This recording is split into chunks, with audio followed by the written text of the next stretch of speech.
Prophétie sur l'Ascension. Publié par Chevalier de Lumière. Épisode 06. David Wilcock, le 18 septembre 2017. Il y a des prophéties dans les textes égyptiens les plus anciens, et qui ont survécu jusqu'à ce jour. Les textes hermétiques décrivant précisément les types de conditions que nous voyons sur la Terre aujourd'hui, et nous donnant une idée sur quelque événement d'ascension de masse, qui va en résulter. Aussi, est-ce que, Solon, l'homme le plus sage de la Grèce, aurait reçu des prophéties des prêtres égyptiens, qui décrivent littéralement en l'occurrence d'un « flash » solaire? Et encore mieux, est-ce que cette prophétie sur l'ascension est écrite dans la pierre exactement comme le dessin et la construction qu'on voit chez les francs-maçons de la grande pyramide de Gizeh en Égypte? Ce sont là les questions fascinantes que nous allons aborder dans cet épisode. Le sujet des prophéties égyptiennes est devenu des plus intéressants depuis les années 1990, avec l'événement des travaux de recherche de Robert Bauval, John Anthony West et Graham Hancock. J'ai d'ailleurs pu interviewer chacun d'eux. Et vous pouvez les voir dans cette autre série, ici à Gaia Télévision, et appelée Disclosure. Je vous la recommande chaudement en tant que point de départ sur ce que je suis sur le point de vous parler ce soir.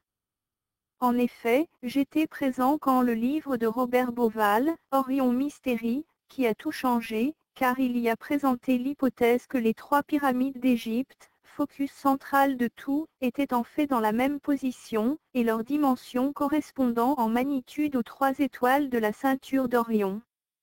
Ce qui est intéressant là-dedans, n'est pas seulement que la grandeur correspondant à la magnitude, et leur étrange désalignement dans la position, correspond à la location de ces étoiles. Cela a aussi rapport au fait que le Nil correspond à la location dans la Voie lactée, et que la position de cette région sur le sol donne la calibration d'un temps précis sur la Terre en se basant sur la précision des équinoxes. Et ce temps donné semble être, approximativement encore, à environ 12 000, peut-être 11 400 ans, quelque chose comme ça. Ceci peut très bien être le temps précis d'une prophétie des temps anciens appelée Zeb, Tépi, nous disant quand cela s'est produit pour la première fois. Cela correspond aussi merveilleusement bien avec les lectures d'Edgar Cayce disant que les pyramides avaient été construites au cours de la période de 11 490 à 11 390 avant Jésus-Christ. Donc, il y a des spéculations très intéressantes que nous pouvons étudier ici, à savoir que veut dire Zeb, Tépi. Quels étaient ces temps où ces dieux marchaient sur la terre, parce que nous avons les hiéroglyphes égyptiennes, et les peintures, qui ont survécu, décrivent clairement la présence d'êtres étranges. En effet, par exemple, nous avons les Hathors, ces êtres dont les oreilles sortent de chaque côté de la tête, ressemblant un peu à des oreilles de vache.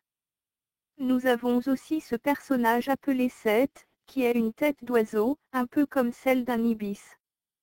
Maintenant, ce qui a provoqué un intérêt considérable a été un ouvrage de William Henry, lequel a fait ses débuts à l'émission de divulgation cosmique, quand il nous a montré qu'il avait retrouvé des images d'Horus, qui ont survécu depuis tous ces temps. Ce dieu à la tête de faucon, on le voit clairement, est un de ces avions bleus.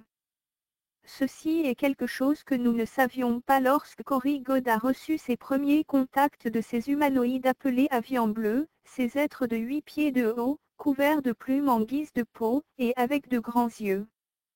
Il semblerait même vraiment beaucoup que ces êtres seraient apparus régulièrement. On les voit en Asie sous le nom de Tangubird, vivant dans les montagnes du Japon. Eux aussi étaient de couleur bleue, des humains avec un visage d'oiseau. Ceci correspond aussi vraiment avec ce texte d'origine lequel je crois, révèle à nos temps modernes quelque chose sur lequel j'ai travaillé presque toute ma vie, et qui s'appelle la Loi 1, un ouvrage contenant environ 126 sessions de questions et réponses, entre soi-disant une intelligence extraterrestre, et un professeur ayant une maîtrise en physique.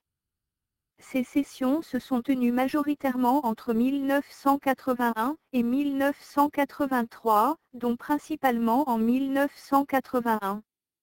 Il y a dans cet ouvrage une série de 5 livres, tellement de points scientifiques précis, en fait au-delà de 100 points tellement spécifiques, que j'ai dû chercher, et j'ai trouvé des références, qui en ont prouvé l'exactitude, et celles-ci n'existaient même pas au moment où cet ouvrage a été écrit. Alors dans la loi 1, ils ont expliqué qu'il avait effectivement contacté les Égyptiens à une période que nous savons maintenant être exactement la même période, où nous voyons cet alignement de Gizeh avec la ceinture d'Orion, et avec ce que nous trouvons dans les lectures de Edgar Cayce, c'est-à-dire il y a de cela 12 000 ans. Et ensuite nous trouvons avec Cori, que ces avions bleus sont en fait les mêmes êtres, qui nous ont donné la loi 1. Tous ces points se connectent tellement bien. Et maintenant ils sont de retour, il y a des plus anciens enseignements ayant survécu en provenance de cet ancien héritage égyptien, et c'est appelé les textes hermétiques. On considère que ces textes sont très anciens, même se référant aux meilleurs standards. Et selon Graham Hancock, c'est le meilleur exemple de texte écrit ayant survécu de ces temps anciens. Rappelez-vous, il y a des choses vraiment étranges sur l'Égypte.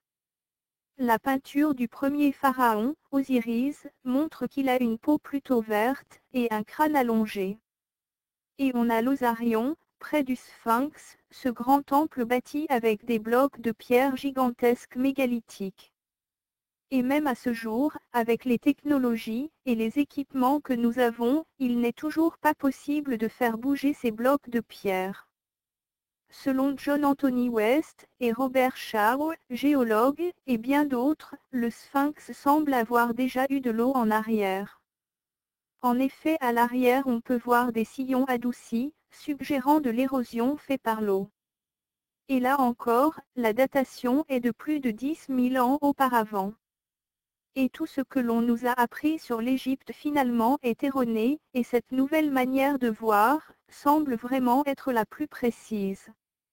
Alors ce texte, les textes hermétiques, semblent bien avoir été écrits avant la chute de ce que nous appelons l'Atlantide. Et l'Égypte semble être l'une de ces civilisations. Et donc maintenant, il semble vraiment très approprié que nous lisions ces textes, car en effet c'était réellement un des plus anciens des écrits que nous ayons. Jetons-y un coup d'œil. Texte hermétique égyptien, Lamentation d'Asclepius. Ceci est un des textes hermétiques. Il y a un peu de spéculation en ce qui concerne la date d'origine de ce texte ainsi que le mentionne Hermès Trismégiste, le 3 fois grand. Il est impossible de se baser dessus pour raviver une quelconque conclusion en ce qui concerne la date de l'original ni de sa valeur en ce qui a trait à l'histoire, ou les religions. Donc cela n'a pas de prix du point de vue histoire et religion, et ceci est très significatif. Ceci cependant, notre traduction latine est ancienne, et elle a été corroborée par des citations verbales de ce texte par Augustin. Donc, saint Augustin a cité à partir de ces textes. Et il a été un de ceux qui, peu après le Christ, référait déjà à partir de ces documents, comme étant extrêmement anciens, ainsi que nous verrons dans la prochaine citation de Hermès Trismégiste, le 3 fois grand. Cela existait donc au moins durant la période de 400 avant Jésus-Christ. Cependant les traditions l'ont situé dans des périodes beaucoup plus lointaines dans l'Antiquité. Prophétie sur l'Ascension. Cependant les traditions l'ont situé dans des périodes beaucoup plus lointaines dans l'Antiquité. Donc, quand on en arrive à la traduction des Lamentations d'Asclépius, on peut arriver à des problématiques parce qu'aucune des traductions n'est vraiment moderne, en ce sens que certaines contiennent des mots très bizarres, qui ne nous sont pas familiers, certaines formes de langage sont plutôt archaïques. Mais les deux meilleurs ouvrages de traduction sont de Copenhaver et Scott. Alors, ce qui s'est produit, c'est que, Graham Hancock, dans un ouvrage vraiment légendaire, a intégré ensemble ces deux des œuvres de traduction. Il n'y a rien ajouté ni retranché. Il n'a fait que prendre les parties les plus sensibles des deux traductions, ligne par ligne, les a intégrées ensemble, et a fait de ces Lamentations d'Asclépius, un ouvrage facile à consulter. Et avant de continuer à lire, j'aimerais souligner les prophéties hindoues, que nous avions mentionnées, ce qui se disait dans ces étonnantes visions prophétiques de ce que serait notre monde d'aujourd'hui. Ceci a été dit par des gens, qui en ces temps vivaient essentiellement à un âge d'or. Ils avaient alors les capacités d'ascension, d'étonnants pouvoirs magiques, ils seraient très pieux, très spirituels, totalement centrés sur cette réalité de quatrième dimension. Et pourtant, ils voyaient venir un temps de grande noirceur, qu'il appelait Kali Yuga. Et c'est très intéressant du fait que l'Égypte était très isolée, et éloignée de la culture de l'Inde, et pourtant dans ces textes encore une fois, nous avons des prophéties étonnantes de ce à quoi le monde ressemblerait exactement aujourd'hui. Et si vous suivez la logique, ça pourrait très bien avoir été écrit par les avians bleus, car ils se sont présentés à cette époque, sous la forme, qui a été dessinée dans les cavernes. Cela indique à quel point ces textes peuvent être anciens. Alors de recevoir une aussi bonne traduction que Hancock nous a faite est de première importance pour notre capacité à comprendre ce qui vraiment nous a été transmis. Alors viendra un temps où les Égyptiens auront honoré en vain le Dieu Tout-Puissant avec toute la piété de leur cœur, et dans le service. Les dieux quitteront la terre pour retourner au ciel. Ce qui veut dire que les extraterrestres, qui sont sur la Terre, avions humanoïdes, à tort, les êtres ressemblant à Seth, ceux avec crâne allongé, qui ne sont pas tous mauvais, ils quittent la Terre, et retournent au ciel. Et ceci, dans plusieurs traditions veut dire, dans l'espace. Donc il se produit quelque chose, les êtres spirituels ne sont plus récompensés. Les extraterrestres ne sont plus sur la Terre, il ne reste que des humains. Et au moment où ceci a été écrit, les extraterrestres se promenaient sur la Terre. On les appelait dieux mais, ils savaient qu'ils ne seraient plus là à la fin de cet âge. C'est vraiment intéressant. Ô Égypte, Égypte, plus rien ne subsistera de ta religion sauf une légende vide. Seules les pierres pourront parler de ta piété. Ceci est très intéressant car, Graham Hancock a raconté que les plus anciens enseignements égyptiens décrivent le processus de l'ascension avec une balance où sur un plateau, il y a une plume, et sur l'autre, votre cœur. Le point est que votre cœur ne doit pas peser plus d'une plume. Et c'est seulement quand la plume est plus lourde que votre cœur que vous êtes prêt au processus de transformation vers le niveau suivant. C'est un enseignement au sujet de l'amour, service envers les autres, ne pas avoir le cœur lourd, ne pas juger les autres, être dépressif, colérique, faire de l'intimidation. En fait, il s'agit d'être inspiré à devenir une personne valorisant les sentiments d'élévation. La loi, 1, rapporte aussi que les enseignements originaux d'il y a 12 000 ans, donnés en Égypte, étaient extrêmement positifs mais, avec le temps la caste des prêtres ont distordu le message, ils l'ont détourné de son intention positive d'origine.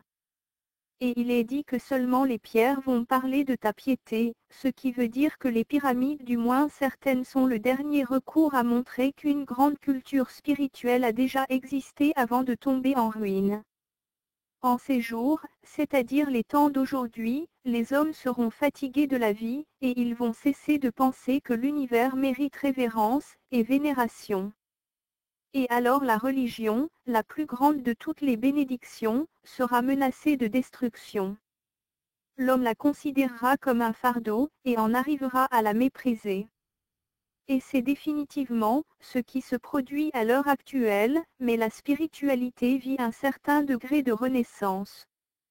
Et comme Richard C. Hoagland le dirait, le bon devient meilleur, le méchant devient pire. Tout ceci est vrai. Mais il y a une négativité insidieuse sur cette planète. Il y a un véritable cynisme sarcastique au sujet de tout ce qui a trait à la spiritualité, alors qu'il est évident que la spiritualité était pratiquée universellement, et considérée si évidente, qu'il était ridicule de douter de l'idée que nous avons une âme. Au sujet de l'âme, et de la croyance qu'elle est de nature immortelle, ou pouvant espérer atteindre l'immortalité, ainsi que je vous l'ai enseigné. De tout ceci ils vont se moquer, et même se persuader que c'est faux. Et c'est exactement ce qui se produit maintenant. Cela s'inscrit parfaitement avec ce que dit la prophétie. Les dieux vont quitter les hommes, chose très douloureuse. Seulement les anges diaboliques vont demeurer, et vont se mélanger avec les hommes.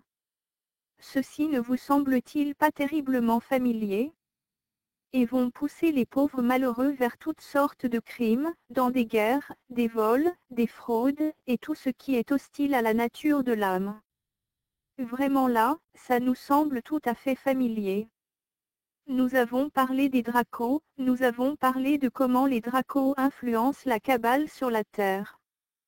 Et la Kabbale est vraiment active à essayer de nous amener dans le vice, dans la violence, le manque d'éthique, le manque de moralité, d'acheter plus, d'être plus dépressif, de dépendre d'eux, tout ce qui peut créer un mode de mentalité d'esclave. Ceci, très loin du mode de pensée existant au moment où ces prophéties ont été écrites. Et souvenez-vous, ces prophéties étaient déjà connues des anciens il y a 400 ans avant Jésus-Christ, donc personne ne peut réfuter ce fait. Et voici la partie qui ne s'est pas encore produite. Alors la terre tremblera, et la mer ne portera plus aucun bateau. Le ciel ne supportera plus les étoiles dans leur orbite. Ceci de toute évidence, nous parle en quelque sorte du renversement des pôles. Cela dit que les étoiles ne seront plus dans leur orbite, il y aura donc même une espèce de mouvement, où la terre tremble, la mer ne portera plus les bateaux car les bateaux vont sombrer, à cause de toutes les turbulences dans les océans. C'est de cela dont il est question ici. Mais encore une fois, ceci n'est pas quelque chose que tout le monde devra traverser. Il est dit dans la loi 1, qu'uniquement les gens, qui l'auront autorisé auront à traverser cela, parce qu'ils ont une grosse facture karmique à régler. Comme par exemple, les gens ayant des attitudes des plus dépravées, axés vers des comportements négatifs, les comportements de méchanceté, ainsi que nous commençons à prendre conscience de ce qui se produit dans les niveaux élevés des gouvernements. Ce genre de personnes sont ceux qui vont devoir passer à travers cela. Il est très peu probable que tous les autres y soient obligés. Mais la prophétie nous indique clairement, voici, vous avez des changements terrestres, qui se produisent. Et la voix de tous les dieux est réduite au silence. Ceci est définitivement le cas, personne ne sait ce que les extraterrestres disent. Ils ne se manifestent pas vraiment, nous n'avons aucun moyen de savoir ce qui se passe réellement, nous n'obtenons que des petites parcelles d'informations ici et là, et nous devons en tirer nos propres conclusions. Les fruits de la terre vont pourrir. Ceci parle de sécheresse, et ce genre de choses. Les sols seront dénudés, l'air même rendra les gens malades avec de la stagnation menaçante, tout sera désordonné, et de travers. Tout cela semble plutôt lugubre, mais c'est ce qu'ils voyaient pour aujourd'hui, à partir du point où ils étaient. Mais tout cela va venir à passer, Asclepius, alors Dieu le Créateur de toutes choses va rappeler dans le bon chemin tous ceux qui se seront égarés. Il va nettoyer le monde du mauvais, le lavant avec des inondations, le brûlant avec le feu le plus féroce, et l'expulsant avec des guerres, et la pestilence. Ceci est intéressant parce que brûler le tout par le feu, est une référence directe au flash solaire. Ce sont les tempêtes solaires, cette libération par le soleil d'énergie de feu, qui va en effet créer une sorte d'expérience de feu purificateur, où là encore, il y a une sorte de plan de sauvetage cosmique. Vous n'allez pas traverser ceci dans votre forme physique, vous allez être sauvé, à moins que vous ne soyez une personne vraiment mauvaise, mais dans le processus de ce plan de sauvetage, vous allez aussi traverser un processus d'ascension, une sorte de transformation de ce que cela veut vraiment dire que d'être un humain. C'est la nature sous-jacente de ce que disent ces prophéties. C'est totalement fascinant. Et donc il va ramener son monde à son aspect d'origine, ainsi le cosmos redeviendra sujet de révérence, admiration, et vénération. Telle sera la nouvelle naissance du cosmos.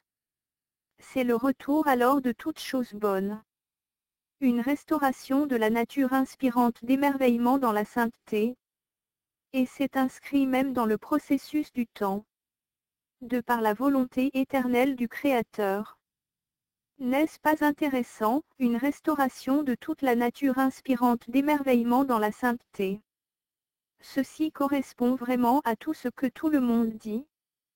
Tous les écrits hindous parlent du feu, Samvartaka, de l'avatar, Kalki, qui revient, de l'idée qu'il y a chez l'humain 8 super facultés, qu'il y a de multiples êtres dans cet entourage.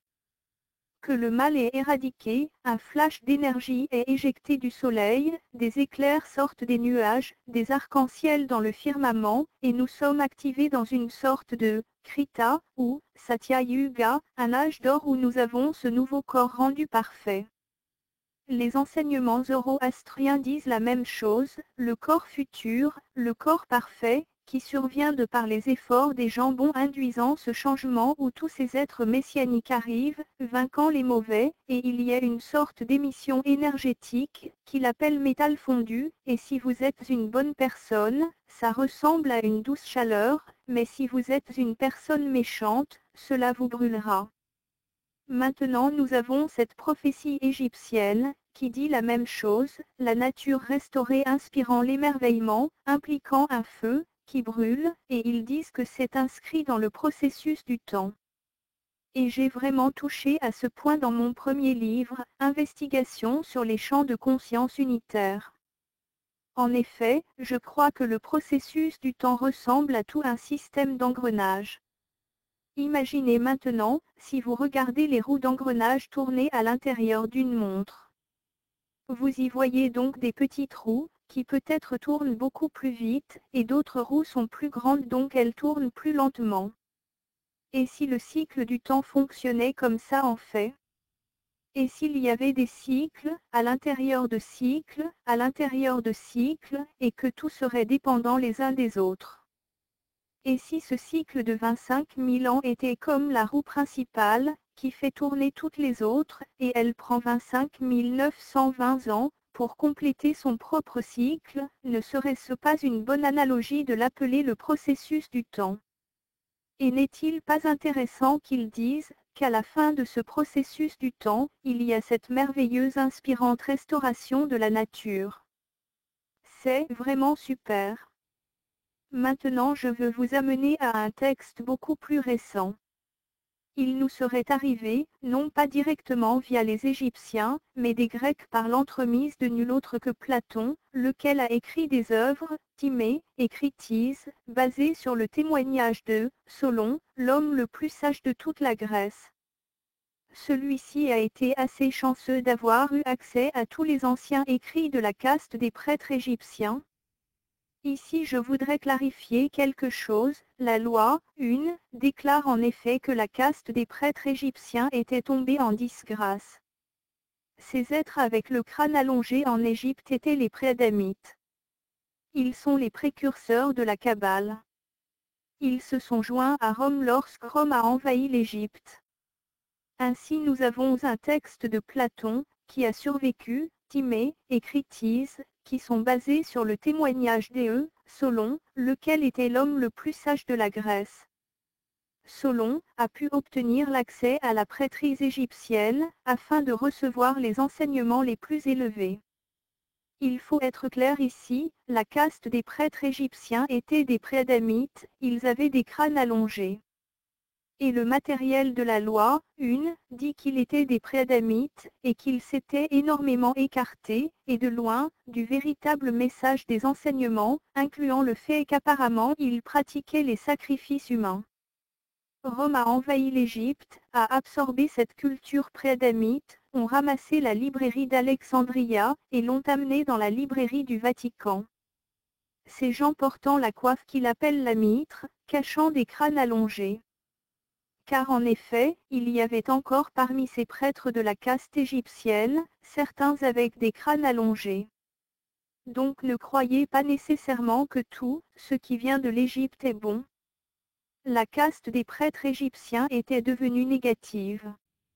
Je crois que, lorsque vous lisez cette prophétie, qui provient de l'entremise de Solon, vous lisez une idée sur les flashs solaires avec la perspective de ceux qui n'ont pas pu passer à travers pour en arriver à l'ascension. Ils sont vraiment inquiets de ce qui va arriver. Après un intervalle habituel, le torrent arrive du ciel, tel une pestilence, s'abattant sur le sol. L'intervalle habituel, on parle ici de la période de 25 000 années. Le torrent arrive du ciel tel une pestilence, ici c'est les flashs solaires, et laisse seulement ceux parmi vous, qui n'ont ni lettres ni éducation, et dont vous devez recommencer encore depuis le début comme des enfants, sans rien savoir de ce qui s'est passé dans les temps anciens, tant parmi nous que parmi vous-même. Donc ce que nous avons ici est clairement un torrent venu du ciel, qui s'abat sur le sol. Remarquez la similarité avec l'idée de métal fondu, des rivières de métal fondu s'abattant sur le sol. C'est la même idée, ce torrent est quelque chose de fluide. Il est dit que vous devez recommencer tels des enfants. Ceci serait la perspective des préadamites lesquels ont déjà survécu à un de ces événements catastrophiques, mais n'ayant pas ascensionné du tout. Ils ont été obligés de se prendre en main, et recommencer du tout début, ont vécu des conditions horribles de survie, pour se reconstruire. Et ainsi, ils ont perdu leurs lettres, ils ont perdu leur éducation, ils ne savent plus quelles sont leurs origines. Seule une toute petite portion de leur connaissance a survécu. Mais il y a encore plus à cela, en ce qui concerne vos généalogies que vous nous avez décrites, Solon, ce n'est rien de plus que des contes pour enfants. Ceci exige un tout petit peu d'explication. Solon essayait de se valoriser, et de se montrer en énumérant toute sa généalogie, c'est-à-dire la liste des rois, et jusqu'où il pouvait remonter d'un roi à l'autre. Et le prêtre égyptien ne fait que se moquer de lui en disant que ses connaissances ne sont rien de plus qu'un conte pour enfants. Voyons ce qu'il dit en plus, en tout premier lieu, tu ne te souviens que d'un seul déluge, mais il y en avait eu plusieurs auparavant, et ensuite, tu ne sais pas que sur tes terres se promenait la plus belle, et la plus noble des civilisations ayant jamais vécu. Et cela ressemble vraiment à un type de civilisation extraterrestre, qui était très avancé, et qui a totalement disparu suite à cet énorme déluge, et cet événement de flash solaire, qui serait probablement aussi arrivé durant ce déluge. Et tout cela est en train de revenir encore avec les témoignages de nos informateurs, incluant l'idée du retour d'Atlantis avec l'Antarctique, où apparemment ces préadamites s'étaient écrasés. En effet, il y avait beaucoup de choses dont ils avaient besoin en Antarctique, et on parle des ruines laissées par l'ancienne race des bâtisseurs, et auxquelles ils avaient accès dans les profondeurs souterraines. Et vous, et votre cité êtes la descendance directe d'une petite poignée de ces survivants. Et ceci vous ne le saviez pas, parce que, pendant plusieurs générations, les survivants de cette destruction sont morts, sans laisser d'écrits. Un dernier point, mais non le moindre, je voudrais vous donner une toute petite idée des grandes pyramides. Il y a une énorme section dans les futurs épisodes de cette série où nous allons passer à travers le réseau global de la grille géométrique. Comment se fait-il que toutes ces pyramides, et ces monuments de pierre partout sur la Terre, 3300 au total, sont tous sur cette grille? Nous allons faire quelque chose d'intéressant en allant en grand détail au sujet de la Grande Pyramide. Mais, souvenez-vous que les lamentations d'Asclepius disent que seules les pierres vont pouvoir parler de ta piété. Ce sont des archives dans la pierre, dont nous avons la grande pyramide ici sur le sceau des États-Unis où on voit clairement la pyramide avec l'œil, qui voit tout à son sommet. Ceci est très intéressant en effet parce que cela nous suggère une connaissance ésotérique puissante. Regardez ce symbole pendant une seconde, et pensez à l'idée qu'en fait la pyramide telle qu'elle est actuellement, est tronquée sur le dessus. Ceci est très important parce qu'en numérologie égyptienne, vous comptez la base, le top, et les 4 côtés, vous obtenez le chiffre 6. Et en numérologie égyptienne le chiffre 6 revêt une signification très particulière. Cela veut dire l'imperfection, et le diabolique. Donc, si vous y ajoutez la pierre de fête, vous n'avez plus de surface sur le dessus, vous n'avez que 4 côtés en plus de la base, ce qui donne 5. Donc vous partez d'un objet, qui a 6 côtés, et vers un objet, qui en a 5. Et le chiffre 5 dans la numérologie égyptienne veut dire divinité, et perfection. Une définition vraiment différente. C'est la transmutation de l'humanité sur la terre. En effet, nous avons beaucoup parlé de l'idée que l'œil, qui voit tout est en fait le troisième œil, la glande pinéale.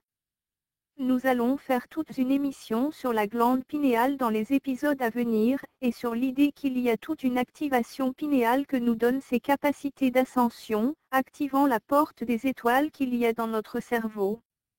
J'ai aussi pensé que l'œil, qui voit tout peut aussi représenter même le flash solaire. L'œil de Dieu si vous voulez. Rappelez-vous dans le texte hindou, il est décrit que le feu Samvartaka est le corps, l'essence du Créateur.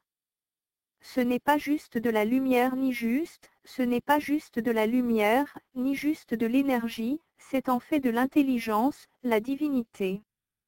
Et une autre chose pour vous donner un petit aperçu au sujet des pyramides, c'est quand vous allez dans la chambre du roi de la Grande Pyramide, vous voyez ce sarcophage en granit, et originalement ce sarcophage était découpé d'une manière très précise. Seulement maintenant, quand vous y allez, beaucoup de gens se sont ramassés des petits morceaux de ce sarcophage, il y a tout un côté, qui a été endommagé, et un coin a perdu son intégrité. Mais ceci est très intéressant parce que ce sarcophage n'a pas de couvercle, et il n'y a rien dedans. Donc ceci est un symbolisme extrêmement puissant d'un message similaire à celui de la pierre de fête, laquelle, si elle était ajoutée, cela la rendrait parfaite, partant de 6 à 5. Sinon par d'une tombe vide, personne dedans, veut dire que nous avons été transformés en quelque chose, qui est au-delà de la vie, et de la mort, quelque chose, qui n'a pas besoin de mourir, des êtres immortels. C'est la possible signification de ceci. Et finalement, ainsi que je l'ai dit, dans mon livre Les mystères de l'ascension, il y a une époustouflante complémentarité dans les dimensions exactes du grand sarcophage, qui est à l'intérieur de la chambre du roi de la Grande Pyramide avec celle de l'Arche d'Alliance, telle qu'elle est décrite dans l'Ancien Testament. Ce sont les mesures exactes. Maintenant pourquoi est-ce que je pense que ceci est très significatif? C'est parce que les pyramides avaient été scellées. Il n'y avait aucun moyen d'arriver dans la chambre du roi. Il n'était pas possible d'y aller jusqu'à ce qu'un jour le calife Al-Mamoun y soit entré au milieu des années 800. Et là nous avons commencé à savoir ce qu'il y avait à l'intérieur. Alors comment pouvait-il savoir ceci durant la période de l'Ancien Testament? Cela, encore une fois, suggère que ces mêmes gens, qui ont bâti la pyramide, sont revenus pour faire des corrections, après que l'ancienne religion ait été complètement endommagée par la caste des prêtres égyptiens. Et ces êtres ont laissé ceci comme un indice pour faire un lien entre ce qu'ils font maintenant, et ce qu'ils avaient essayé de faire auparavant. Ceci n'est qu'une petite partielle des étonnantes, vraiment étonnantes particularités qu'on peut voir dans la pyramide, et ce n'est qu'une prophétie directe d'un événement d'ascension massive. Ceci est à suivre dans un épisode futur.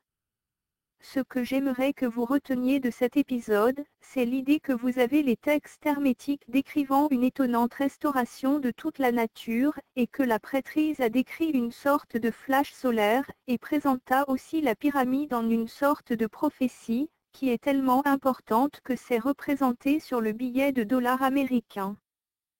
Quand nous reviendrons, nous parlerons des prophéties données dans les cultures romaines et grecques, et cela inclut en effet le flash solaire d'une manière très précise. C'est tout à fait intéressant. Traduction Estelle P. NDLT, pour ceux qui comprennent l'anglais, je suggérerais vraiment que vous vous abonniez à la lettre hebdomadaire de Benjamin Fulford et à Gaia Commission. Les gens comme eux travaillent fort pour nous, et ce, au péril de leur vie. Les soutenir est un tout petit moyen de leur témoigner notre reconnaissance, et leur permettre de continuer. Votre hôte, David Wilcock.